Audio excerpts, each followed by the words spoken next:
반갑습니다. 김상승 인사드립니다. 리플 홀더분들, 솔직히 말해서 지금 좀 답답하시죠?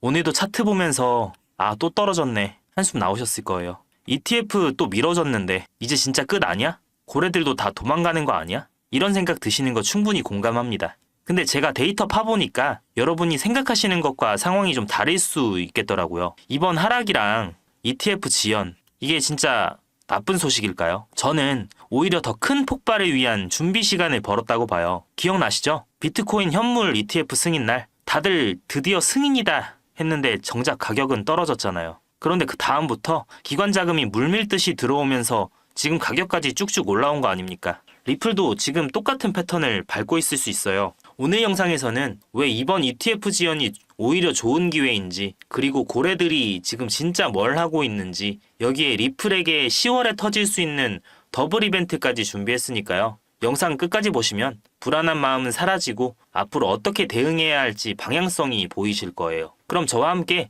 더 스마트한 코인 투자 시작해 보시죠. SEC가 그레이스케일 리플 현물 ETF 결정을 10월 말로 미뤘다고 하는데, 근데 여기서 놓치면 안 되는 포인트가 있어요. 지금 SEC가 검토하고 있는 리플 ETF가 그레이스케일 하나만 있는 게 아니거든요. 현재 총 5개 회사가 리플 ETF를 신청했고 SEC가 이 모든 걸 10월까지 한 번에 검토하고 있어요. 이게 뭘 의미하냐면 SEC가 리플 ETF에 대해서 그냥 대충 처리하는 게 아니라 전략적으로 접근하고 있다는 거예요. 비트코인 현물 ETF 때도 똑같았어요. 여러 회사가 신청했는데 SEC가 다 모아놨다가 2024년 1월 10일에 11개를 한 방에 승인했잖아요. 그때 가격 패턴 기억해보세요. 블랙록이 처음 신청했을 때 비트코인이 24,900달러였는데 승인 당일까지 46,000달러로 올랐어요. 기대감으로 수급이 몰린 거죠. 그런데 막상 승인 직후에는 차익 실현으로 잠시 주춤했다가 그 다음부터 진짜 기관 자금이 들어오면서 지금 10만 달러 부근까지 간 거예요. 이걸 3단계로 나누면 기대감 상승 이후에 승인 후 조정 이후에 본격 랠리 구조인데, 리플도 지금 똑같은 길을 가고 있어요. 쉽게 말해서 분양권 당첨은 이미 났고 잔금 날짜만 미뤄진 거예요. 그런데 잔금일까지 기다리는 사이에 돈과 관심이 더 모인다면, 게다가 5개 ETF를 동시에 승인할 가능성이 높다면, 여러 ETF가 동시에 승인되면 경쟁 구조가 생기면서 수수료도 낮아지고 투자자 선택권도 넓어져요. 그러면 더 많은 자금이 유입될 수밖에 없죠. 지난주에만 무려 9.5억 달러어치 리플이 거래소에서 빠져나갔습니다. 이게 뭘 뜻하냐면 팔려고 대기하던 물량이 줄어들고 장기 보유하려는 돈이 늘었다는 거예요. 그런데 지금 리플 가격은 어떻게 됐습니까? 2.88달러까지 내려오면서 모두가 중요하게 봤던 2.91달러 지지선까지 깨졌죠. 이 상황을 어떻게 봐야 할까요? 맛집 앞에서 웨이팅하는 상황이라고 생각해보세요. 분명히 자리 날 거라는 건 확실한데 시간이 좀 걸리니까 뒤에 서 있던 사람들이 언제까지 기다려야 해? 하면서 다른 데로 가버리는 거예요. 그런데 진짜 그 맛집 가고 싶은 사람들은 묵묵히 기다리면서 핸드폰 보고 있어요. 왜냐면 그 맛집의 진가를 알고 있거든요. 지금 상황이 딱 이거예요. 스마트머니들은 이미 움직이기 시작했다는 거죠. 9억 5천만 달러치가 거래소에서 빠져나갔다는 건 팔 생각이 없는 사람들이 리플을 계속 쌓아두고 있다는 뜻이거든요. 지금 가격이 떨어지는 건 거래소에 남아있는 사람들이 불안해서 서로 더 싸게 팔려고 경쟁하고 있는 거예요. 하지만 진짜 큰 손들은 이미 안전한 곳에 숨겨뒀어요. ETF 승인 소식과 함께 기관 자금이 본격적으로 들어오기 시작하면 지금 2달러대에서 고민하고 있는 게 나중에는 그때 왜 더 안 샀을까 하는 후회가 될 수도 있어요. 10월이 왜 중요한지 말씀드릴게요. 단순히 이벤트가 많아서가 아니라 2개의 문이 동시에 열릴 가능성이 있기 때문입니다. 첫 번째 문은 자금의 문입니다. 바로 리플 현물 ETF인데요. SEC는 최종 결론을 10월 말까지 내린다고 못 박았어요. 만약 승인이 된다면 기관 투자자들이 리플에 마음 놓고 들어올 수 있는 공식 통로가 열리는 거예요. 지금까지는 큰 돈을 가진 기관들도 리플 사려면은 복잡한 암호화폐 거래소 가서 지갑 만들고 개인 키 관리하고 이런 번거로운 일들을 해야 했거든요. 그런데 ETF가 승인되면 애플 주식 사듯이 그냥 클릭 몇 번으로 리플에 투자할 수 있어요. JP모건 추정으로는 승인되면 80억 달러 규모의 기관 자금이 들어올 수 있다고 봤어요. 이미 ETF 기대감만으로도 2억 달러가 유입됐고요. 두 번째 문은 사업의 문입니다. 리플이 지난 7월 초에 미국 은행 인가 신청 넣은 것 알고 계신가요? 일반적으로 120일 내에 심사가 원칙이라 10월 말쯤 결과가 나올 가능성이 높습니다. 만약 인가를 받는다면 리플은 완전히 공식 금융기관으로 인정받게 되는 겁니다. 만약 이 두 개의 문이 동시에 열린다면 리플의 위상이 완전히 달라지겠죠. 지금까지 규제 리스크라는 꼬리표는 사라지고 제도권으로 편입된 금융인프라라는 새로운 스토리가 시작되는 거예요. 10월은 단순히 가격 변동이 아니라 리플의 근본적인 지위가 업그레이드되는 달이 될 수 있습니다. 여러분, 지금 하락장이 우리한테는 오히려 마지막 기회를 주고 있을지도 몰라요. 역사를 돌이켜보면 정말 큰 수익을 낸 투자들에는 공통점이 있어요. 애플을 예로 들어볼게요. 2007년 첫 아이폰 발표했을 때 기억나세요? 당시 사람들 반응이 뭐였는지 아세요? 터치스크린으로 전화를? 키보드도 없는데? 블랙베리가 있는데 굳이? 그냥 아이팟이랑 핸드폰 따로 쓰면 되지. 이런 반응들이었어요. 그때 애플 주식은 12달러였는데 지금은 200달러가 넘어요. 17배 오른 거죠. 비트코인도 똑같았어요. 2017년 기관들이 처음 관심을 보이기 시작했을 때 가상화폐? 그거 사기 아니야? 정부가 금지하면 끝이잖아. 실제로 쓸 데가 어디 있어? 그때 비트코인이 2만 달러에서 1만 달러로 떨어졌을 때 대부분 사람들이 끝났다 했죠. 이 모든 경우에 공통점이 뭔지 아세요? 모두가 의심할 때 진짜 기회가 시작됐다는 거예요. 그리고 더 중요한 건 이 모든 투자들이 단순한 투기가 아니라 시대 변화의 흐름을 미리 잡은 투자였다는 거예요. 지금 리플이 딱 그 상황이에요. ETF 지연 소식에 이제 끝이야 하는 사람들이 많지만 실제로는 더 큰 그림이 그려지고 있거든요. 그런데 10월에 ETF 승인 그리고 은행 인가 이렇게 더블 호재가 터지면 어떻게 될까요? ETF로 기관 자금이 쏟아지고 은행 인가로 정식 금융회사가 되는 거예요. 그러면 지금 2달러대에서 뭘 그렇게 고민했나 싶을 정도로 상황이 바뀔 수 있어요. 비트코인이 ETF 승인 후 2배 올랐잖아요. 그런데 리플은 ETF 그리고 은행 인가라는 더블 호재가 기다리고 있어요. 이렇게 지금은 블랙 프라이데이 세일 같은 상황일 수 있거든요. 이제 시장에서 일어나고 있는 건 단순한 코인 하나의 상승이 아니라 전체 구조 자체가 바뀌고 있는 거예요. 리플이 보여준 것처럼 실사용이 있고 기관이 인정하는 코인들이 하나둘씩 주목받기 시작했거든요. 이런 시기인 만큼 내가 지금 들고 있는 코인들 앞으로 어떻게 될지 방향성도 많이들 궁금하실 거예요. 특히 지금 시장에서 많은 분들이 들고 있는 송금형 코인이나 밈코인들 많이 있죠? 우리 구독자님들 중에도 많이 보유하고 계실 텐데 근데 이 코인들 그냥 유명하다고만 해서 오른 게 아니에요. 얘네들은 시장 흐름 자체를 확 바꿔버린 그야말로 아이콘 같은 존재들이죠. 송금형 코인은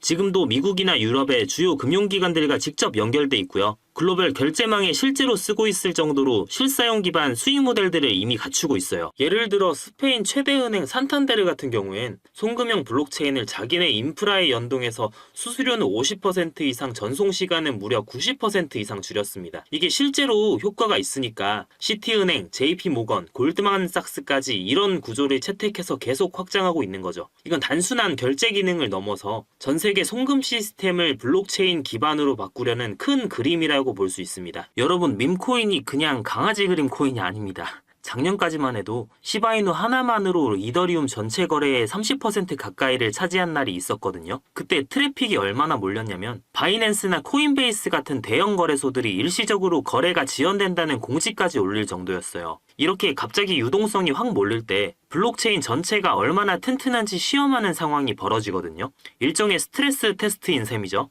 이럴 때마다 진짜가 딱 갈린다고 볼 수 있어요. 겉으론 화려하지만 속은 약한 체인들, 그리고 진짜 인프라가 잘 갖춰져서 문제없이 버텨내는 체인들, 이 차이가 그대로 결과로 나타나게 되는 겁니다. 이더리움 창시자 비탈릭 부테린은 2023년 12월 AMA에서 이렇게 말했어요. 모든 걸 혼자 다 하려는 모놀리식 구조의 체인은 확장성에 한계가 있다. 속도, 보안, 탈중앙성을 나눠서 처리하는 모듈형 구조가 블록체인의 미래다. 쉽게 말해 혼자 모든 걸 하던 구조에서 잘하는 걸 나눠 맞는 구조로 변하고 있다는 뜻이에요. 예전에는 하나의 자동차 회사가 엔진, 타이어, 유리, 내비게이션까지 전부 직접 만들었잖아요. 느리고 비쌌죠. 근데 지금은 어때요? 예를 들어 엔진은 엔진 전문 회사, 타이어는 미쉐린, 내비게이션은 구글맵, 조립은 현대차가 하죠. 그게 훨씬 빠르고 효율적이죠. 블록체인도 이제 그렇게 변하고 있어요. 그 핵심에 있는 구조가 바로 모듈형 블록체인이고요. 지금부터 제가 말씀드리는 내용은 코인 투자하는 사람이라면 진짜 집중해서 들어야 할 내용일 거예요. 어쩌면 리플이나 시바이누처럼 1000% 10,000% 상승으로 인생을 바꿔줄 수도 있는 내용이니까 딱 3분만 집중해서 시청해주세요. 리플이 시장에 던진 상징적인 메시지는 딱 하나입니다. 기능보다 구조가 먼저다. 이런 흐름을 가장 먼저 눈치챈 곳이 어딜까요? 바로 대형 금융기관들이에요. JP모건은 모듈형 구조를 활용한 블록체인 결제 시스템을 테스트하기도 했고요. 골드만삭스도 자체 블록체인 네트워크 GS 덱을 만들면서 모듈형 구조 기반으로 기관용 자산 발행을 실험 중입니다. 결론적으로 은행들도 이제 기존 방식은 끝났다고 보고 모듈형 구조로 기술을 옮기고 있다는 뜻입니다. 리플이 금융권의 이목을 끌었다면 이젠 인프라 코인들이 다음 주자로 나설 차례인 거죠. 그럼 우리는 어떻게 해야 할까요? 이런 거대한 변화의 물결 속에서 진짜 수혜를 받을 인프라 구조 코인을 미리 선점하는 것. 이게 바로 앞으로 10배, 100배 수익을 가져다줄 진짜 전략입니다. 지금 가지고 있는 리플, 시바이누 같은 성장 가능성 높은 코인들 절대 팔지 마세요.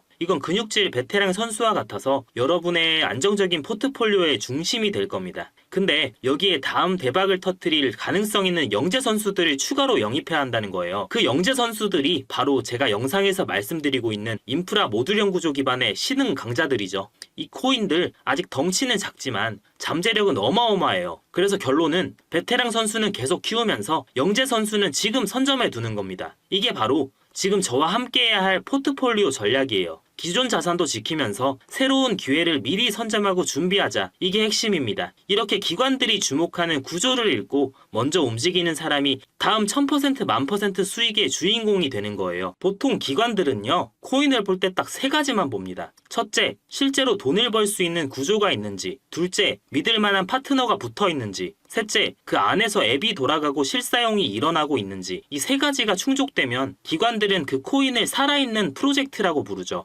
실제로 이렇게 수백 배 수익을 낸 대표적인 코인이 하나 있습니다. 바로 솔라나입니다. 솔라나는 쉽게 말해서 속도가 엄청 빠른 이더리움이라고 보시면 돼요. 일반 코인은 거래할 때 몇 초씩 걸리잖아요. 근데 솔라나는 거의 실시간으로 거래가 가능해요. 이런 빠른 속도 덕분에 NFT나 게임, 디파이 같은 분야에서 인기가 폭발했죠. 근데 이 솔라나를 누가 먼저 샀느냐? 바로 월가의 큰 손들이 조용히 먼저 들어와서 선점했습니다. 특히 페이스북 초기 투자자로 유명한 앤드리센 호로위츠 같은 미국 대형 벤처 캐피탈들과 전통 금융권 자금들이 솔라나가 커질 걸 예측하고 초반부터 묻어뒀던 거죠. 그렇게 솔라나 가격은 초기 대비해서 수백 배까지 급등했어요. 저도 그래서 이번 상승장에서는 이 기준을 그대로 따라가기로 결정했습니다. 그랬더니 놀랍게도 정말 뚜렷하게 딱 2개의 코인만 남더라고요. 그냥 유행 타는 밈코인? 아니에요. 과거에 올랐던 차트 보고 찍는 감으로 하는 투자? 절대 아니에요. 진짜 기관이 움직일 수밖에 없는 돈이 되는 구조를 갖춘 실체 있는 코인만 추리는데 애 좀 먹었습니다. 그걸 어떻게 골랐냐고요? 첫 번째로 기관 리서치 보고서에 자주 등장하는 코인만 1차로 필터링했고요. 두 번째로 온체인 데이터로 실제 돈이 어디 들어오고 있는지 비정상적으로 자금이 몰리는 곳을 추적해봤습니다. 마지막으로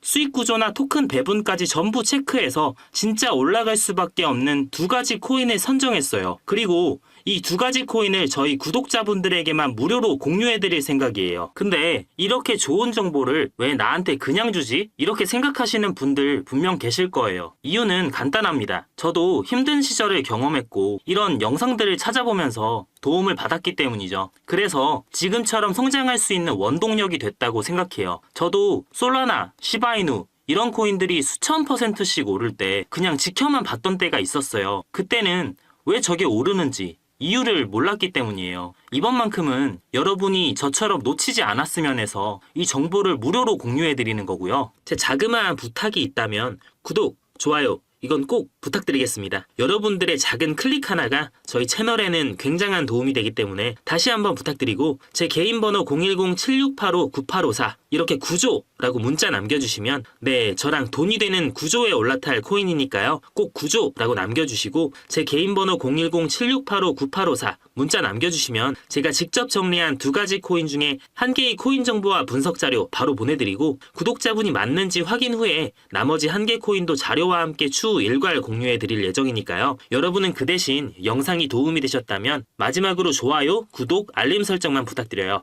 그게 저희 채널이 성장하는데 정말 큰 힘이 됩니다. 오늘도 끝까지 시청해주셔서 정말 감사드리고요. 다음 영상에서는 더 좋은 분석과 빠른 소식들로 다시 인사드리도록 하겠습니다. 감사합니다.